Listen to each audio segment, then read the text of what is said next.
या लगातार करने की आवश्यकता है। अभी निपुण भारत मिशन के अंतर्गत आपको जो व्यवस्था दी गई है वो ये है, साप्ताहिक कार्य को 3 भागों में बांटा गया, अनुदेशात्मक कार्य, दूसरा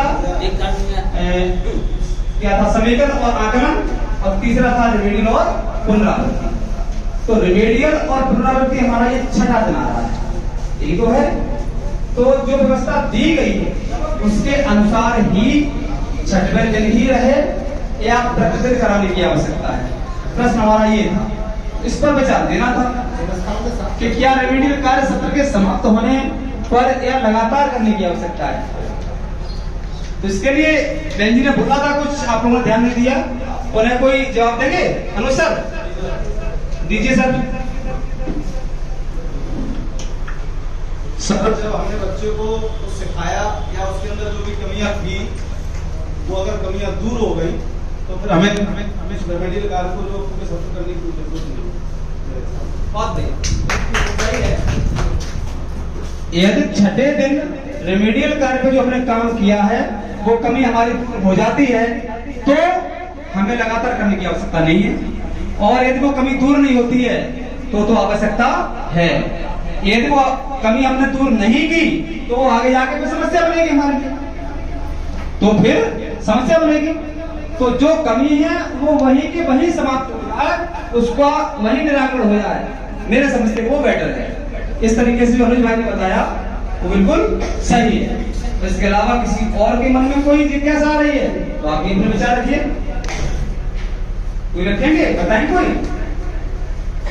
वैसे अनुज सर ने सही बताया, यदि छठवें दिन रिमेडियल से संबंधित जो समस्या हो जाती है तो हमें आवश्यकता नहीं है, और यदि वो क्लियर नहीं होती है तो करने की आवश्यकता है।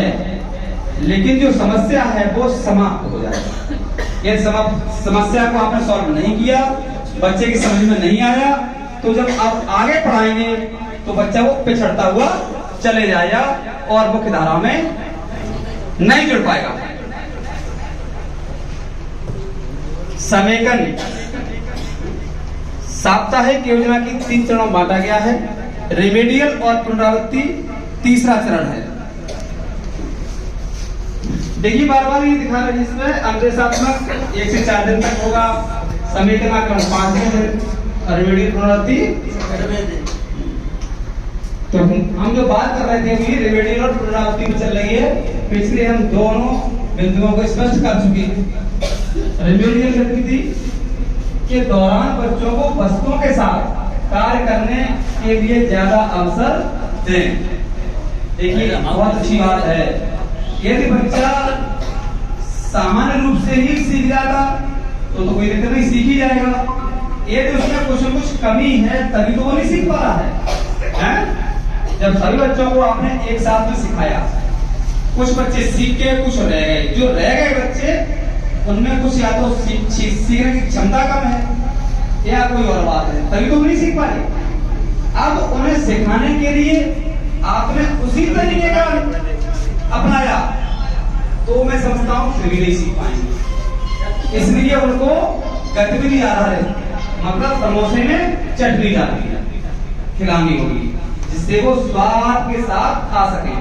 मतलब गतिविधि के आधार पर, टीएनएम के आधार पर बच्चों को सिखाएं जिससे वो एक बार में ही सीख जाए और छठवें दिन में ये कार्य हमारा पूरा हो जाए। पता है सर? कोई विचार हो तो राजू हैं? सही है। और सामान्य गलतियों पर सभी का ध्यान आकर्षण करें, सभी बच्चों से मिलकर संवाद कर अवधारणा को समझाएं। देखिए बहुत बड़ी बात लिखी है कि सामान्य गलतियों पर सभी का ध्यान आकर्षण करें। देखिए बच्चा जब गणित का सवाल करता है, आंसर को बार बार भूलता है, एक बच्चा नहीं 2 बच्चे भूलते, 3 बच्चे भूलते हैं, तो उस समस्या पर सभी बच्चों का ध्यान आकर्षित करें कि देखो ये गलती हो रही है, बार बार ये गलती हो रही है, उसका ध्यान आकर्षित करें, सब बच्चों को बताएं, संवाद करें उनसे, और उस समस्या के निराकरण के लिए बार बार मौके दें, बार बार अभ्यास करते ये कार्य करें, तब गलती निराकरण हो पाएगी। ठीक है सर। आगे